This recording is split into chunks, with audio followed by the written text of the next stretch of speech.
Bonjour, bienvenue à tous et à toutes. Je suis ravie de vous accueillir dans ce dimanche matin pour cette rencontre au cours de laquelle nous allons aborder le sujet de l'altérité et tout ce que ça signifie en termes de possibilités de changement et possibilités de confrontation et de transformation. Nous allons le faire avec les deux autrices que j'ai le plaisir d'accueillir, d'avoir à côté de moi. Je vais rapidement vous présenter en quelques mots leurs œuvres respectives avant de leur laisser la parole. Les deux romans partent d'un déplacement, un déplacement qui peut être géographique dans un cas, plutôt intime dans l'autre, mais pour finalement se poser la même question qui est la suivante. Qu'est-ce qui se passe quand on est confronté justement à l'autre, à ce qui est différent, à ce qui peut être inattendu, à ce qui peut être parfois même dérangeant, gênant. Donc voilà, ces deux romans répondent à cette question, chacun à sa manière, parce que on aura l'occasion de le souligner, ces deux romans très très différents entre eux, évidemment, et qui ont pourtant des points communs et des ponts. Et donc deux récits qui nous expliquent comment l'altérité peut être vraiment un miroir, peut être un révélateur, peut être un déclencheur de changements possibles. C'est aussi une manière de voir comment les rencontres qui peuvent être parfois très lointaines, parfois au contraire très proches, parfois désirées, choisies, voulues, parfois subies, imposées, ou juste le fruit du hasard. Voilà, comment tout ça peut ouvrir une voie, encore une fois, au changement et à la découverte ou à la redécouverte de soi. Donc, je vais vous présenter rapidement. Tu m'avais promis de Maud Ankawa, publié aux éditions Eirol. Alors, dans ce roman, nous avons une petite fille, Luce, qui fête son anniversaire, c'est 8 ans. C'est vraiment la scène avec laquelle le roman s'ouvre. Et au moment de cet anniversaire, elle revendique quelque chose à son père, Gabin. Gabin lui avait promis 3 ans plus tôt un voyage. Et donc là, elle dit à son père, en gros, tu as une dette avec moi, il faut qu'on fasse ce voyage. Et c'est comme ça, effectivement, après quelques hésitations, et on va en parler, Gabin se décide et embarque sa fille dans ce voyage au Kenya pour aller rejoindre donc, la sœur de Gabin, la tante de la petite fille, qui est vétérinaire et qui est justement en mission dans ce pays. Et puis nous avons juste à côté de moi Marion Richet qui publie Petit pas à la peuplade. Alors ici, nous avons une situation complètement différente, plutôt tournée dans l'intime, si l'on veut. Nous avons un couple de jeunes, ils n'ont même pas 20 ans, et ils ont pourtant déjà un enfant, et ils attendent un deuxième enfant. Ces enfants n'ont pas forcément été des choix, et donc ça signifie que pour eux, concrètement, l'arrivée de ces enfants marque le fait de renoncer à certains rêves, à ce qu'ils avaient imaginé pour leur futur, dans un contexte assez particulier, il faut le dire, qui est celui d'un isolement, d'une solitude absolue, puisque les familles respectives de ces deux jeunes les laissent complètement abandonnés à eux-mêmes. Et c'est des familles d'ailleurs assez violentes, dysfonctionnelles, dans tous les cas, on va revenir sur ça aussi. Donc c'est dans ce contexte-là que ces deux jeunes font une rencontre qui va complètement changer leur vie, la rencontre d'une voisine qui s'appelle Annie. Donc ma première question pour toutes les deux, ça va être une question assez générale, mais j'aime bien commencer comme ça parce que ça donne un peu le cadre, le contexte. Comment est née l'idée d'écrire vos romans respectifs? D'où vient cette idée? D'où vient cette histoire? D'où viennent ces personnages? Merci. Alors déjà, merci d'être là, parce que c'est toujours un honneur pour des auteurs que de rencontrer leurs lecteurs. Et on écrit souvent un peu seul, un peu derrière notre ordinateur, bon, en tout cas pour moi. Et c'est toujours une belle complicité avec vous. Donc merci d'être là, merci de nous offrir ce temps. Alors pour répondre à cette question, je dois dire que moi, j'invente pas tellement mes histoires puisque je les vis réellement. Donc je suis réellement partie vivre avec les Maasai au Kenya. Et je voulais rendre hommage à ce peuple qui m'a beaucoup appris, parce qu'on vit dans un schéma très de survie, c'est-à-dire qu'on vit non pas avec les animaux, mais chez les animaux. Il n'y a pas de barrière, il n'y a pas de... Voilà, les Maasai ont planté, puisque maintenant ils ne peuvent plus être nomades, hein, ils sont obligés de rester au même endroit. L'administration les a un peu parqués, entre guillemets, et ils ne peuvent plus bouger, mais ils ont des lopins de terre et, sur lesquels rien ne pousse, et par contre les animaux restent sauvages. Donc ça nous ramène à cette survie chez nous, c'est-à-dire que ici, quand on sort en Occident, bon, bien sûr, on fait attention quand on traverse la route, on fait attention quand, voilà, quelques règles de sécurité, mais quand on les connaît, on est plus ou moins en sécurité. Là-bas, pas du tout. C'est-à-dire que de la seconde à l'autre, un lion arrive et les enfants partent à l'école, ils partent à une vingtaine, il y en a 18 qui rentrent, il y en a 2 qui sont fait manger par un léopard, et puis c'est la vie, comme ils disent. Donc effectivement, quand on vit ça, eh bien, on est un peu face à soi, face à une autre façon de voir les choses, un peu comme malheureusement ce qui se passe dans beaucoup de pays aujourd'hui, des pays en guerre, où finalement on est en survie, on n'est plus en vie. On survit à ce qui arrive, et là c'est de la seconde à l'autre. Donc moi je suis partie là-bas, et effectivement je voulais rendre hommage à ce peuple qui vit un peu différemment.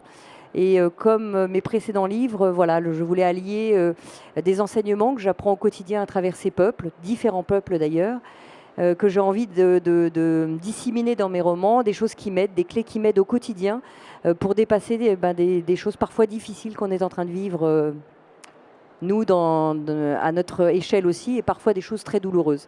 Donc c'est ces thèmes-là que j'avais envie de poser dans ce livre, la résilience, et puis le voyage, et la relation aussi à mon frère.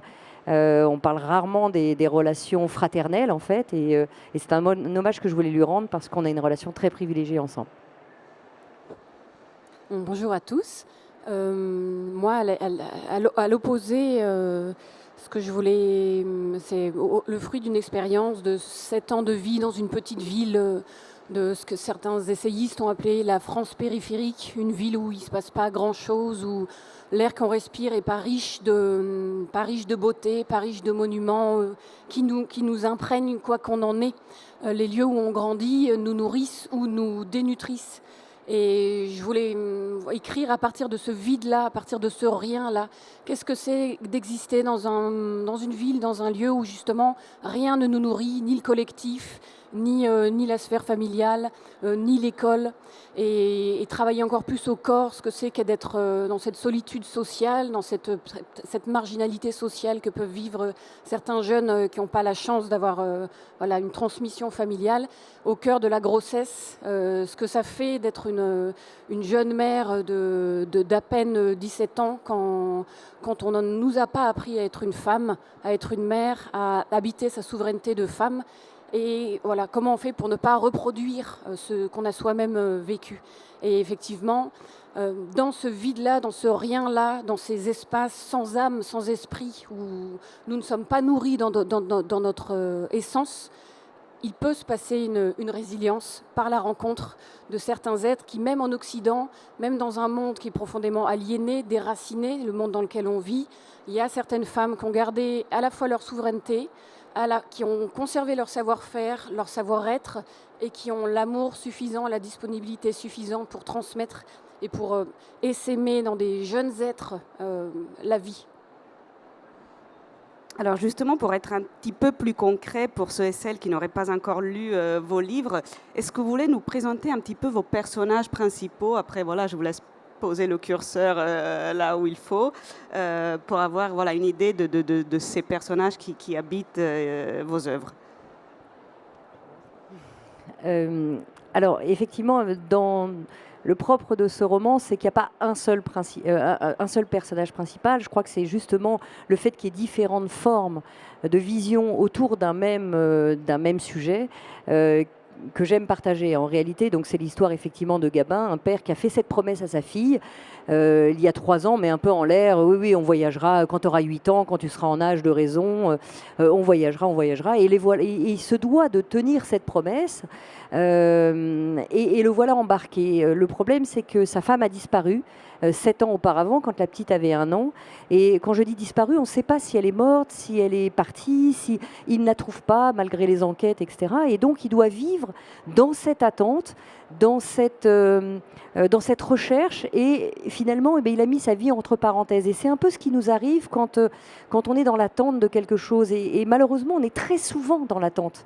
On attend un résultat à l'école, on attend un résultat médical, on peut attendre un job, on peut attendre une réponse d'un patron, d'une promotion, enfin voilà, ou d'un amoureux, ou on est tout le temps en train d'attendre. Et pendant cette attente, eh bien, notre vie est un peu entre parenthèses et on ne sait pas trop quoi faire avec parce que notre cerveau est focus sur la réponse.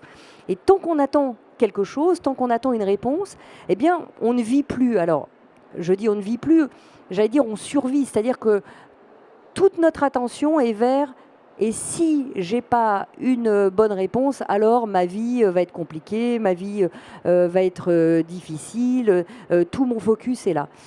Comment faire pour justement, alors là c'est un cas un peu extrême, puisque sa femme a disparu, il ne sait pas si elle est morte ou pas, donc refaire sa vie c'est juste impossible pour lui, et donc il ne peut pas non plus faire de deuil, puisque encore une fois on ne sait pas ce qui est arrivé avec à sa femme. Donc cette attente, pour lui, c'est une mise entre parenthèses qui fait qu'il ne fait plus grand-chose, il surprotège sa fille, et même ce voyage est très douloureux pour lui au départ, parce qu'il se dit, mais s'il arrivait quelque chose dans un monde aussi hostile, je ne me le pardonnerai jamais. Donc il essaye de surprotéger tout le temps, et lui-même est dans cette attente. Donc l'idée, c'était de partager ici des clés. Alors, je n'ai pas vécu cette histoire, ni mon frère d'ailleurs, je vous du vois, d'attendre sa femme comme ça. Mais pour autant, l'idée, c'était vraiment de se rendre compte qu'à chaque attente, chaque seconde qu'on est en train de perdre, eh bien, la vie continue à se dérouler. Et nous, ces secondes-là, elles ne seront jamais rendues. Ces minutes-là, elles ne seront jamais rendues. Ces années-là ne seront jamais rendues. Et pourtant, on passe des années et des années à attendre parfois 1 heure, parfois 1 mois, parfois quelques jours, parfois des années. Et pendant ce temps-là, eh bien, on est en stand-by. Notre vie est en stand-by et on ne peut plus vivre cet instant présent.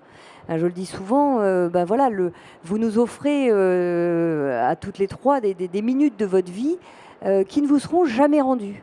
On est là ensemble et cette heure qu'on va passer ensemble, elle ne vous sera jamais rendue. Donc si on ne décide pas de ce que l'on fait pendant ces moments d'attente dans nos vies, par exemple un résultat médical, c'est arrivé à une amie il n'y a pas très longtemps, qui appréhendait un résultat médical, eh bien toute la vie est entre parenthèses à ce moment-là et on n'arrive plus à vivre. Donc comment faire ? En tout cas, ce sont des clés qui m'ont aidée, alors non pas à travers un seul voyage, mais comment faire pour vivre et non pas survivre pendant ces attentes. Parfois, quand on attend juste un ami ou un amoureux au café, tout va bien, parce qu'on a le cœur qui bat. Mais dans d'autres situations, ça peut être très douloureux et nous mettre même en schéma de panique. Comment faire quand on est dans cette attente ? Alors, je n'ai pas décrit vraiment les personnages et je n'ai pas répondu complètement à la question. Mais les personnages, j'ai tellement hâte que vous les découvriez dans mon roman que je ne vais pas vous spolier l'histoire. Mais en tout cas, voilà, les thèmes, où le thème principal, c'est sans doute effectivement cette résilience. Et puis après, voilà, l'idée, c'est de passer du rire aux larmes, d'aller connecter en nous des choses qui nous concernent tous. Qu'on soit parti ou pas, ça n'a pas d'importance. On vit les mêmes choses où qu'on soit sur cette planète. Marion, excusez-moi, juste avant de vous laisser répondre aussi, je voudrais insister juste un moment sur ce sujet, puisque vous l'avez évoqué, qu'il me semble absolument central dans votre livre, c'est le fait d'habiter le présent. C'est vraiment quelque chose qu'on a du mal à faire, parce que je découvre rien de nouveau en disant qu'on a, voilà, vous l'avez déjà très bien dit, on a vraiment la tendance, la fâcheuse habitude d'être toujours soit dans le passé, soit dans le futur, soit dans les deux, mais jamais vraiment là où on est. Et votre livre vraiment nous montre des personnages qui précisément n'ont pas cette habitude, cette capacité-là, et qui l'apprennent un petit peu, ou beaucoup d'ailleurs, dans ce voyage. C'est un peu ça, non ? Oui, parce qu'on n'apprend pas, on ne sait pas, mais on n'apprend pas. On apprend les mathématiques, on apprend la physique, on nous apprend à nous tenir droit, on apprend plein de choses, mais on ne nous apprend pas à vivre au présent. On nous renvoie dans nos schémas passés, ou alors dans le futur, et si ma société baissait en chiffre d'affaires, et si mon mari cela, et si ma femme ceci, et si mes enfants ceci, cela. Donc on est toujours dans une projection future ou passé. Or, le passé n'existera plus, et le futur, par définition, n'existera jamais. Le seul instant qui existe, c'est cet instant-là. Et cet instant-là, eh bien, dès que notre cerveau nous envoie dans le plus tard, on est déjà dans le plus tard, on ne peut pas vivre et goûter à cet instant-là. Donc c'est très difficile parce qu'on ne nous a jamais appris On nous dit au contraire, et nos cerveaux, notre base reptilienne, par la survie, nous fait anticiper un tas de choses. Or, on sait bien que même dans les scénarios les plus catastrophes, finalement, il se passe mille choses intermédiaires, là où effectivement on va cogiter sur les mêmes choses. Il faut savoir que 60 000 pensées tournent dans notre tête chaque jour. 60 000 pensées en moyenne, et 80% sont les mêmes que la veille. 60 000 pensées, et 80% de ces pensées sont les mêmes que la veille. Sauf quand il nous arrive quelque chose de grave ou quelque chose de très joyeux. Donc, dès qu'on a un problème, remémorez-vous, si vous avez un problème en ce moment, vous tournez les mêmes pensées tout le temps, depuis plusieurs jours. Et puis à un moment, vous avez quelque chose de très joyeux, et là vous passez à autre chose, ou quelque chose de très grave, malheureusement, et là votre switch est sur cette chose très grave. Donc effectivement, l'instant présent, c'est tout un apprentissage, et il y a des clés pour ça, et effectivement, petit à petit, je ne dis pas que ça se fait en un claquement de doigts, mais on peut se réhabituer à vivre autrement, dans un instant qui est juste le bon endroit. Et quand on a des soucis et qu'on se dit, tiens, là tout de suite, là maintenant, j'ai peut-être des soucis dans ma vie, mais là tout de suite, avec vous, est-ce que j'en ai ? Non, on est ensemble, on partage un moment de cœur à cœur, en toute authenticité, avec des choses parfois graves qu'on est en train de partager. Et là tout de suite, il n'y a rien qui est grave. Peut-être dans une minute, peut-être dans une heure, on verra. Dans mon roman, il y a 3 générations qui se côtoient. Il y a d'abord ce jeune couple qui s'est connu au lycée, ses premiers amours. Et la jeune femme est très abîmée par la vie. Elle a eu une famille violente. Et elle subit ce qu'on appelle en psychiatrie une absence de jeu, une Ich-Losigkeit, comme disent les psychiatres allemands, une absence à soi-même, un vide en fait. Dû à des traumatismes. Son amoureux, lui, n'a pas été guère mieux loti, mais il a une espèce de force de vie, un amour de l'art qui fait qu'il a des rêves, rêves auxquels il doit renoncer puisqu'il va devenir père à 18 ans. Et donc ses rêves d'être dessinateur, et malgré le milieu social dans lequel il avait ces rêves-là, il doit les mettre de côté. Et son combat, c'est vraiment essayer de garder le feu sacré de la création dans une société où il est en bas de l'échelle et où son feu est éteint petit à petit. Le feu de leur premier amour s'éteint aussi, écrasé par la vie, par le quotidien. Il y a un petit garçon, leur premier, qui est Jean, qui a 2 ans. Et lui, c'est la pure lumière de ce que c'est comme Luce dans le roman de Maud, la pure lumière de l'enfance, cette grâce absolue qu'ont les enfants. Évidemment, cette grâce ne dure pas longtemps si elle n'est pas préservée, si on ne prend pas soin des enfants. Je renvoie au magnifique livre de cette écrivaine italienne, La Storia de Elsa Morante. On voit vraiment le petit garçon fruit d'un abus qui rayonne de son soleil dans toute l'histoire et qui, à force vraiment d'être malmené par le collectif et par la vie familiale, et le feu s'éteint. Et ce petit garçon, voilà, il est au moment où il a encore 2 ans, il est tout plein de lumière, mais petit à petit, les violences qu'ont vécu sa mère, et même si elle l'aime, elle n'est trop abîmée pour ne pas le lui faire ressentir. À quel moment il va s'éteindre ? Je pense au texte de Saint-Exupéry, vraiment, tout enfant est comme un Mozart assassiné s'il n'est pas mis dans de bonnes dispositions. Il faut vraiment, voilà, le soin qu'on apporte à l'enfant, c'est l'enjeu central de nos sociétés. Et le 3e personnage, c'est cette femme, Annie, qui, elle, pour le coup, est un être solaire, profondément ancré dans la terre et dans les éléments.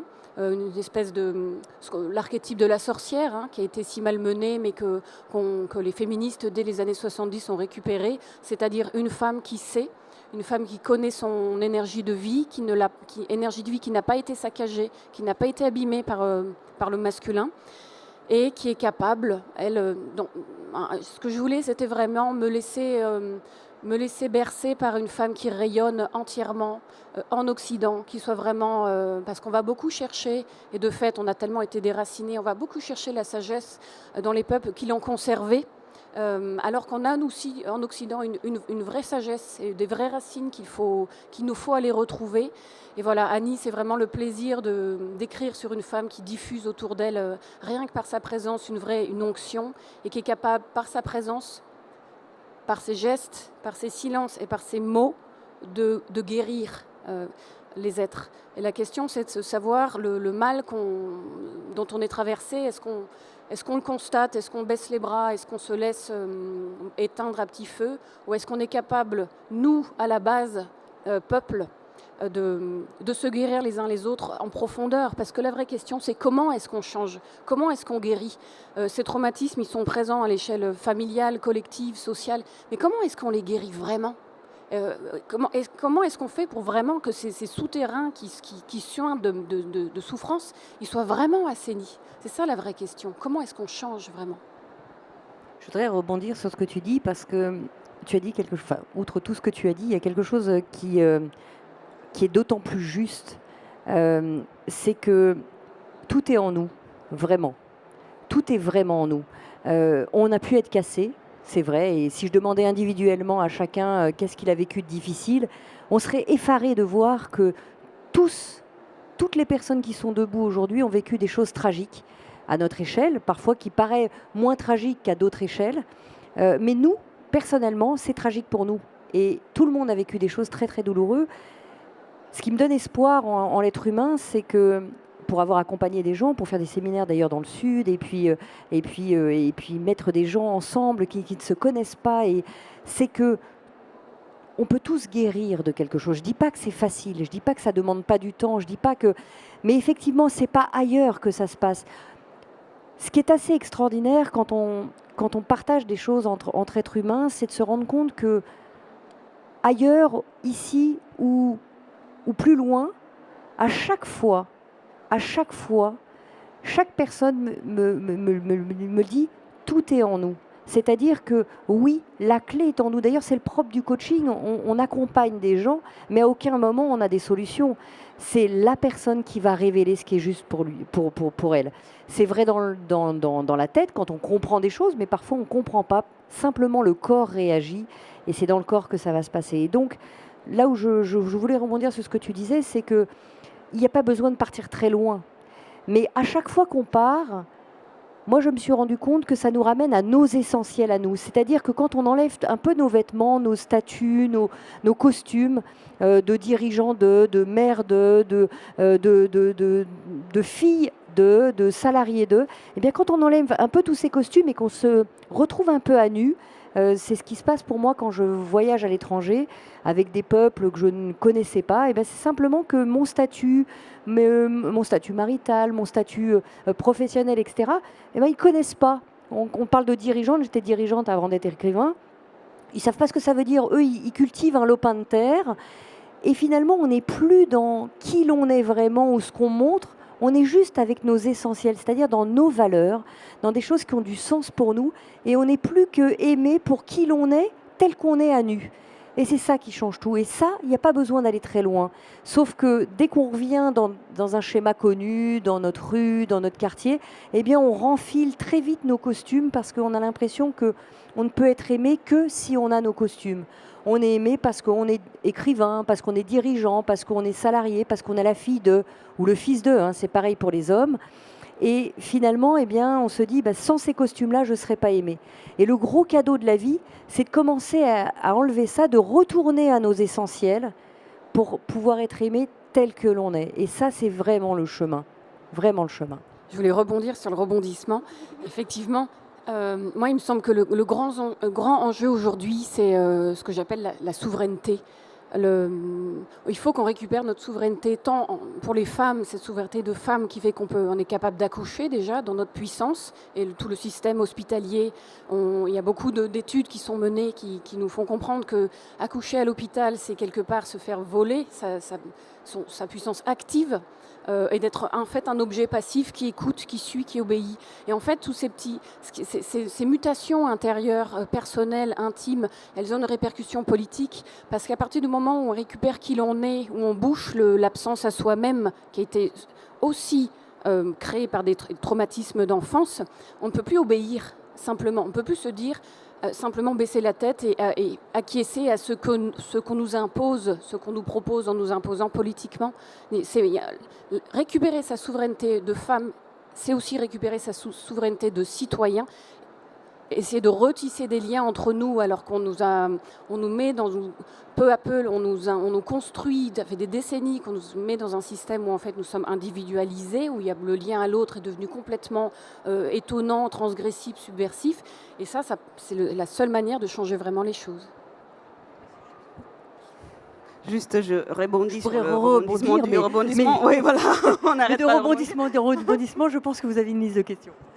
C'est que, voilà, dans la 4e de couverture de votre livre, Marion, il y a une phrase, une formule qui me paraît parfaite. Elle dit « une méditation politique à l'échelle d'une jeune famille ». Voilà, c'est cette formule que votre éditeur, probablement avec vous, je ne sais pas, vous avez choisi pour définir ce livre. Ça me paraît absolument juste et ça rejoint justement ce que vous évoquiez en termes aussi de thématiques politiques, même l'accouchement qui peut devenir une thématique politique dans la manière où vous l'abordez, qu'il est, et pas que ça, aussi la situation, l'isolement social de ce jeune couple et tout ça. Peut-être que vous avez un mot à dire sur ça. Déjà, je remercie les éditions de La Peuplade, dont Simon Philippe qui est dans la salle, et de leur intérêt pour ce texte et de cette phrase qui, moi, j'étais très heureuse parce que, effectivement, l'intime est politique. Ce qu'on vit n'est pas du tout séparé des constructions étatiques. En fait, même ce qu'on ressent est une construction politique. La vision du monde est les représentations que nous avons du monde, ce que nous pensons, les sphères de l'intime sont des sphères qui sont construites politiquement. Et donc, tout ce que nous pensons être de l'ordre du privé est en fait à la fois des causes politiques et sont construits par des systèmes, et en même temps peuvent être des réponses aux violences qu'on subit politiquement. Et donc il y a vraiment un lien. Comprendre que l'intime est politique, c'est repartir de l'intime et comprendre que les semences de vie peuvent être sécrétées dans notre sphère intime et qu'elles peuvent être une réponse aux violences, aux profonds germes de mort dans lesquels qui nous brassent collectivement.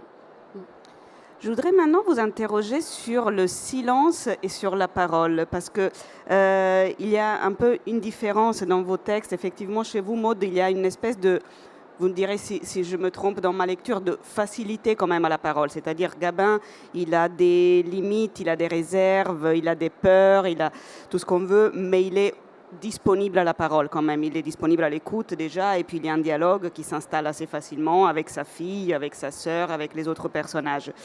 Chez vous, Marion, au moins au début, justement, il y a un silence écrasant qui, même pour le lecteur, est gênant. Enfin, moi, c'est la sensation que j'ai eue en lisant votre livre, vraiment au début, où quand on a ce couple qui a arrêté, qui s'aimait beaucoup d'ailleurs, mais dans ces conditions-là, voilà, il n'y a plus rien qui circule. Pas l'amour probablement et certainement pas la parole. Ils sont chacun dans son silence, dans cette incapacité de s'exprimer, cette impossibilité. Et puis petit à petit, justement avec Annie, la parole commence à circuler à nouveau, même si ce n'est pas une parole débordante, parce que vous l'avez dit et c'est vraiment évident dans votre livre, c'est quelques mots, c'est surtout l'exemple, c'est la présence, mais ça permet à une énergie quand même de vie de circuler. Donc voilà, votre avis sur ce thème, la parole et le silence.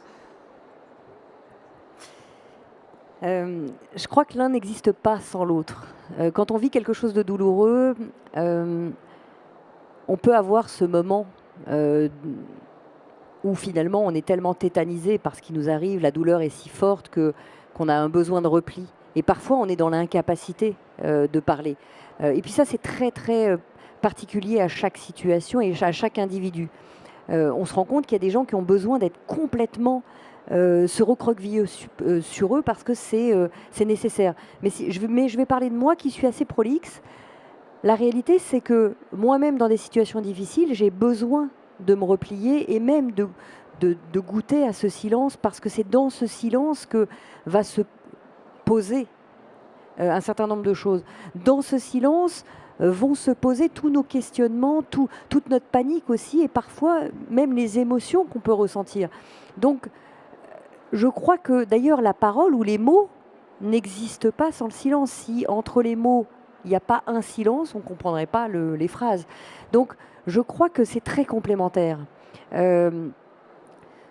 dans ce que j'ai voulu apporter dans Tu m'avais promis, c'est justement cette douleur qui dure depuis 7 ans, ces émotions aussi, parce qu'il y a de la colère, il y a de l'incompréhension, il y a de la frustration, il y a la peur pour cet enfant, il y a 1000 questions, mais il y a aussi cette douleur. Donc, quand effectivement Gabin rencontre ce sage Maasai qui lui explique un certain nombre de choses, évidemment que accepter l'inacceptable, c'est pas acceptable, c'est juste inacceptable. Donc ça crée aussi des émotions et c'est tout ce qu'on peut vivre quand on nous dit oui, mais t'inquiète pas, ça va passer. Non, ça passe pas. Quand on souffre, on a mal. Et comment faire pour respecter aussi ces moments de pause, ces moments de silence, même si, et c'est ce que j'ai aimé aussi dans ton roman, même si on voit cette progression où tout est figé, et petit à petit, parce qu'il faut que ça recircule un peu, parce que sinon on peut être même figé dans cette douleur et ne plus pouvoir la faire progresser, s'enfermer soi-même et souffrir encore plus finalement en y amenant toute cette pensée, eh bien on peut aussi défiger les choses et ça passe parfois par la parole, ça passe parfois par un temps, ça passe simplement par une caméra qui peut changer d'angle sur ce qui est en train de nous arriver. Et ça, oui, moi je crois que la parole, quelle que soit la situation, peut aider. Mais encore une fois, l'un ne va pas sans l'autre pour moi. Merci pour cette question sur le silence. Moi, je distinguerais le mutisme et le silence. Au début du texte, effectivement, Mathilde et Martin ne parlent plus, n'ont pas les mots. Dès le départ, il y a une petite scène, le seul moment où on a accès aux violences d'enfance de Mathilde, il y a cette phrase à la fin, sur son dos passeront les chaussures des puissants, alors parce qu'elle ne dira pas. Les mots restent coincés dans la gorge. Et je dévoile un petit peu, effectivement, l'une des guérisons que va produire Annie, c'est d'être capable de lui ouvrir la gorge pour qu'elle puisse dire ce qui s'est passé. À partir du moment où on dit ce qui s'est passé, où on dévoile les secrets qui n'ont pas à pourrir à l'intérieur de nous et qui doivent être montrés au grand public, déjà on guérit. Donc il y a vraiment effectivement ce mutisme, c'est vraiment des choses qu'on devrait dire et qu'on ne dit pas. Mais le silence, pour moi, c'est ce que je recherche quand j'écris. Je suis de formation philosophique, donc j'ai les discours, ça fuse les théories, etc. Mais dans l'écriture littéraire, je recherche le silence. Je recherche une écriture qui permette de créer dans le lecteur un espace de silence. Et en cela, je me rapproche vraiment de Rilke, que j'ai eu le plaisir de lire en exergue d'un des chapitres. Rilke, c'est un poète, auteur allemand, qui vraiment est le poète de l'espace intérieur. Les mots qu'il écrit ouvrent des espaces en nous. Il a écrit un tout petit texte qui s'appelle « Les notes sur la mélodie des choses ». Et en fait, il parle du fond d'or derrière nous. Moi, ce que je recherche, c'est écrire. Ce que je voudrais faire, c'est écrire de manière à ce qu'on puisse ressentir enfin derrière nous le fond d'or, qu'on puisse avoir accès aux profondeurs. Et quitte en attendant de continuer à travailler sur ce terrain-là, Annie, elle a ça.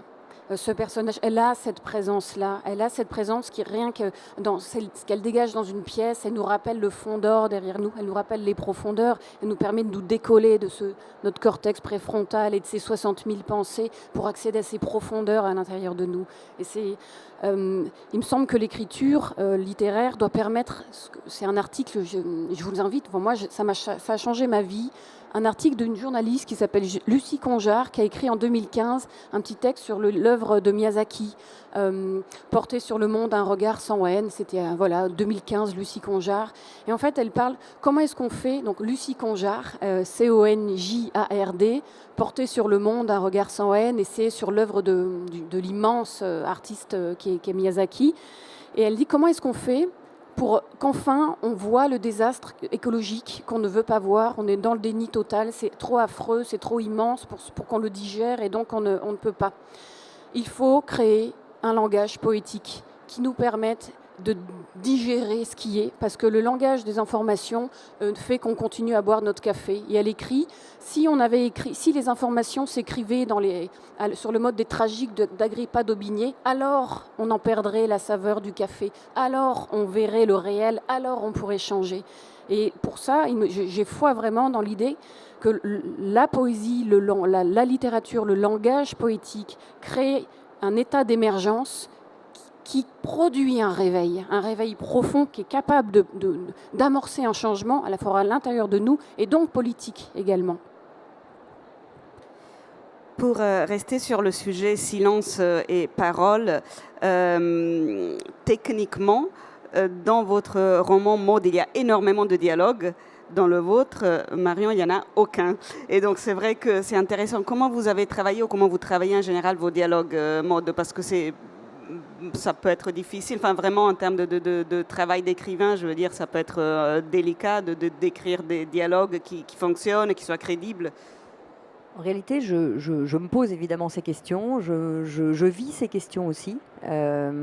Je les partage avec les gens que j'accompagne, dans les séminaires. Je vois les questionnements qui sont assez communs d'ailleurs aux uns aux autres, à travers ce qu'on vit, à travers ce qu'on ressent aussi.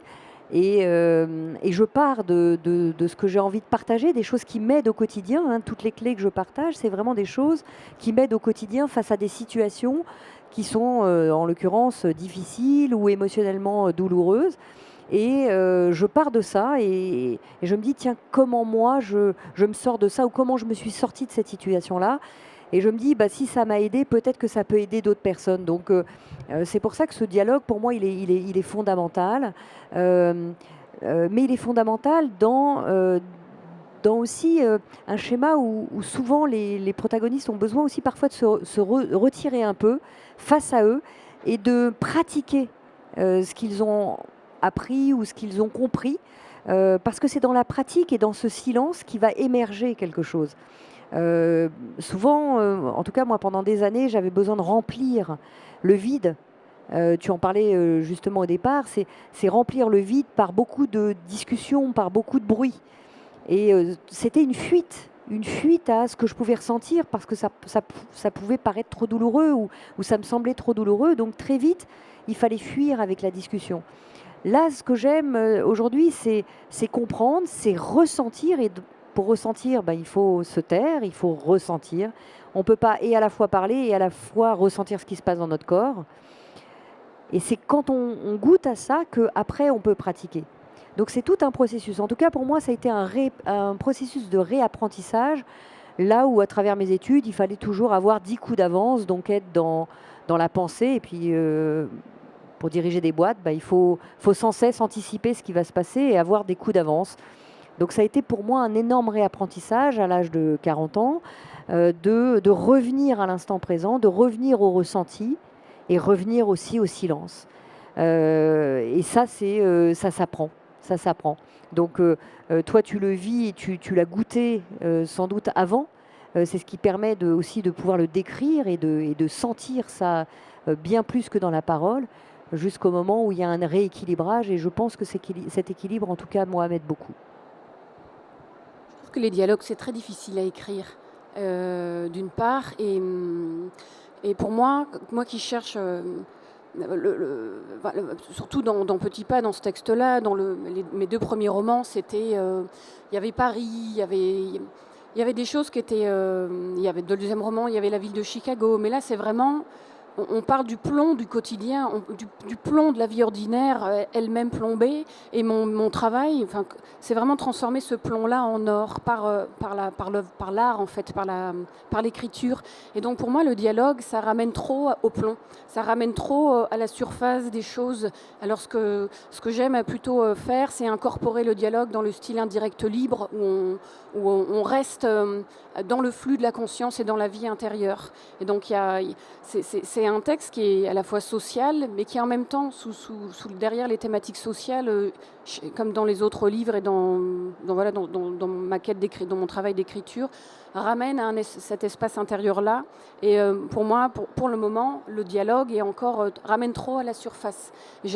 Par contre, ce que j'aime faire, c'est, une fois que j'ai créé, tout du moins tenter de créer cet espace de silence, je mets une parole.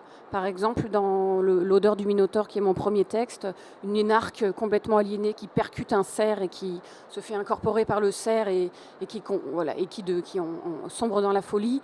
À un moment, elle se fait récupérer par une vieille dame qui était d'ailleurs, peut-être déjà, déjà Annie était déjà un peu présente.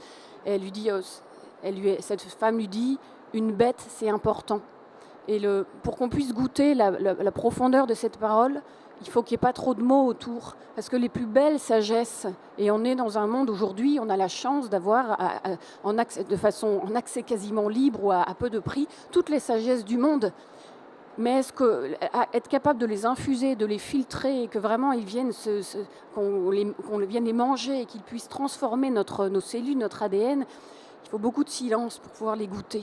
Et voilà, moi qui suis une boulimique de la lecture, et je lutte contre moi-même pour créer cet espace, et voilà, cette phrase-là, ce dialogue-là, mais qui puisse pour le coup pleinement retentir. Je voudrais maintenant vous interroger sur l'espace dans vos livres, parce que là, vraiment, on est à l'opposé.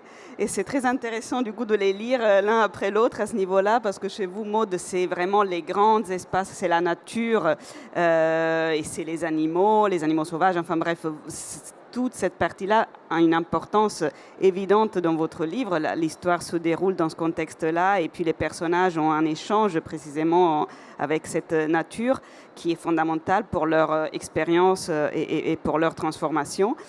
Et chez vous, Marion, c'est l'opposé, c'est-à-dire c'est les espaces minuscules de l'intérieur. Et voilà, vous avez ce regard sur cet espace et sur les petits objets, vraiment, les jouets par terre, plutôt que les objets dans la cuisine. Voilà, comment vous avez travaillé respectivement ce grand regard et ce regard minuscule? Pour moi, la nature, que ce soit à travers Kilomètre Zéro, mon premier livre, qui se passait au Népal, le second en Thaïlande, le troisième sur les chemins de Compostelle et celui-là chez les Maasai, la nature, j'aurais pu répondre d'ailleurs à la question de tout à l'heure, j'ai toujours une question de retard, je vois, mais sur les personnages, je crois que la nature est vraiment un personnage pour moi.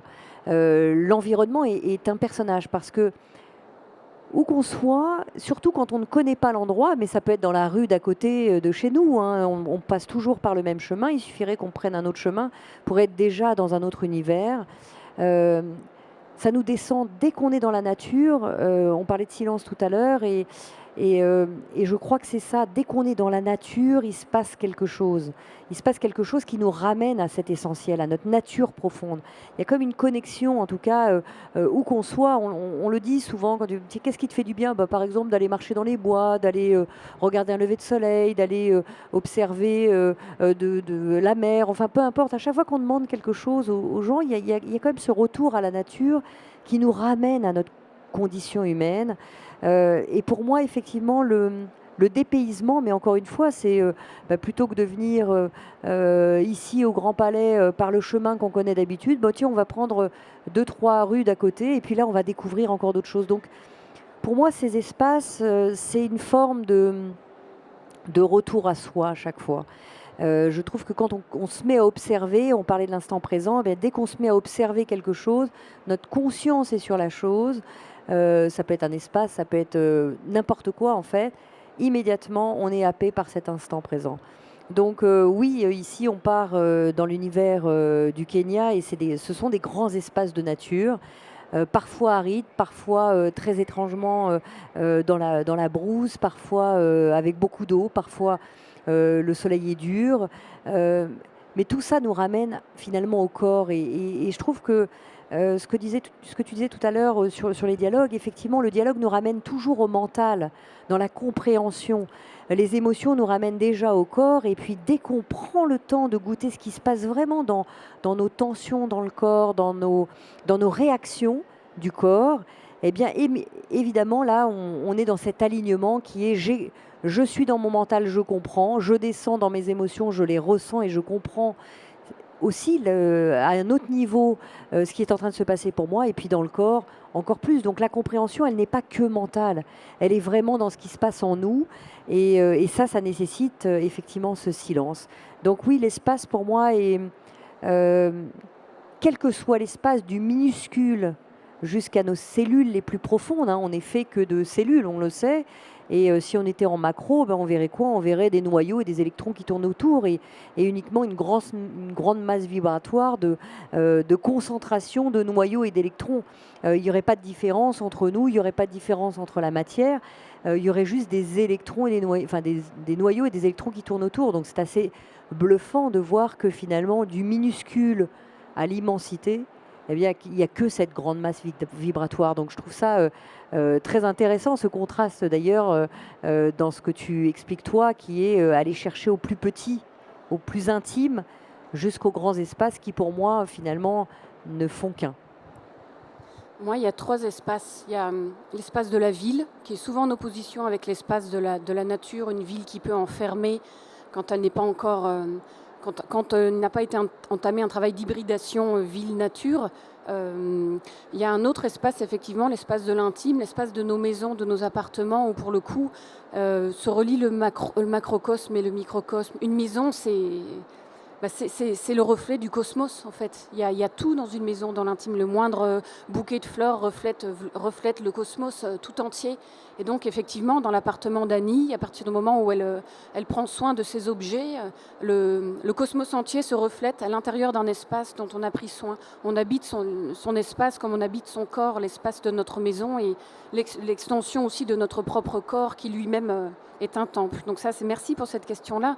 Mais ça me faisait penser, effectivement, il y a aussi, la nature est aussi présente dans ce texte, sous l'espace, alors qui n'est pas les immenses et sublimes espaces de l'Afrique, mais du jardin public, du jardin potager et du jardin ouvrier. Et ça me rappelle qu'en décrivant, j'avais eu cette expression. Je voudrais offrir, c'est un chamanisme de jardin public. Qu'est-ce que j'entends par là ? C'est le chamanisme, qu'est-ce que c'est? Déjà, c'est la religion universelle, la première des religions, ce qui fait aussi pourquoi on est aussi, nous, occidentaux, attirés par ces religions-là, qui étaient la nôtre. Hein. Nous sommes tous des Indiens. C'est un travail du philosophe Baptiste Morisot sur la nature, qui cite le poète Wallace Stevens. Auparavant, jadis, nous étions tous Indiens, c'est-à-dire nous étions tous des peuples premiers, nous étions tous en alliance avec le vivant, qui était notre mère. Et en fait, dans nos cellules, dans notre ADN, cette mémoire-là se resitue. Et en fait, ce que je voulais offrir, c'est un chamanisme de jardin public. C'est que même en ville, on a droit à cette reliance avec le grand tout. Et effectivement, il suffit d'un jardin public, j'écris dans le texte, au parc, il y a encore un monde. Et qu'est-ce que c'est que le monde? Je reprends le monde concept de Hannah Arendt. C'est vraiment un monde, une rondeur où tout est cohérence, où tout fait sens. Il suffit le vivant, même s'il est malheureusement réduit, il suffit d'un arbre pour se redresser, pour se relier à nous-mêmes. Et par le potager aussi, par le jardin, nous avons accès à ça, même en ville, même en Occident, même en France. Comme tu disais, nous avons tout ça en nous, mais il faut l'exhumer, il faut le retrouver. Alors, il nous reste 3 minutes, pas plus. Donc, je vous demande l'exercice vraiment d'une réponse très brève à ma dernière question. Alors, Marion, je commence par vous parce que j'étais un peu surprise peut-être de ce titre au singulier, parce que c'est vrai que, alors, petits pas, il y a des petits pas que les personnages protagonistes font pour arriver jusqu'à l'appartement de leur voisine, et donc c'est des petits pas au pluriel. C'est des petits pas qu'ils font pour se retrouver, pour recommencer à vivre autrement. Et pourquoi alors ce singulier dans le titre? La beauté. Moi, j'ai beaucoup tenu à ce singulier. En fait, quand j'écris, je fais beaucoup de licences poétiques et d'écarts grammaticaux. Et évidemment, il y a toujours la correction. On est toujours retravaillé dans nos textes par des correcteurs qui savent parfaitement la grammaire. Et en fait, il y a dans ce singulier une beauté, une unité que n'a pas la tournure grammaticale correcte. A, petit pas avec le S. Et il y a vraiment cette unité-là qui fait que ce petit pas-là, c'est à la fois le petit déplacement qu'on fait et qui va avoir des répercussions immenses. Et voilà, je m'arrêterai là pour laisser Maud parler, mais c'est simplement la beauté.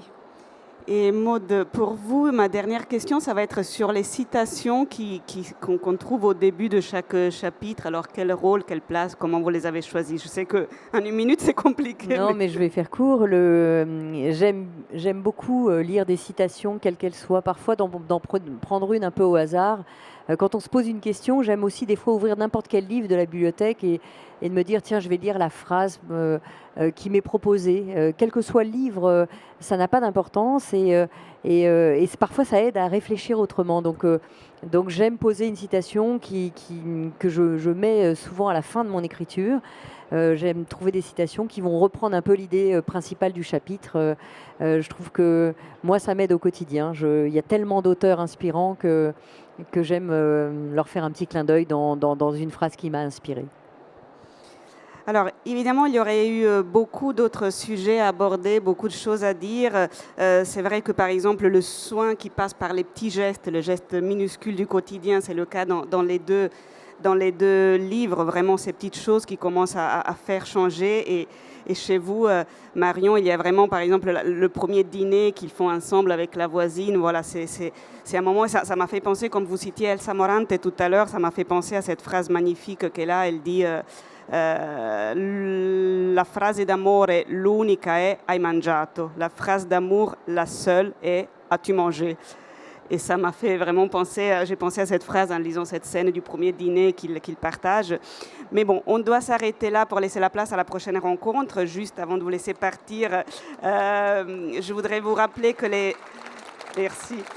nos autrices seront disponibles pour une séance de dédicace à l'issue de cette rencontre sur le stand de leur maison d'édition respective. Et donc, je vous rappelle les titres des ouvrages. Maud Ankawa qui publie « Tu m'avais promis » chez Eyrolles et Marion Richet qui publie « Petit pas » au singulier chez La Peuplade. Merci beaucoup à tous et à toutes pour votre écoute. Merci et bonne lecture. Et La Peuplade, la maison d'édition est au stand du Québec en A1. Merci.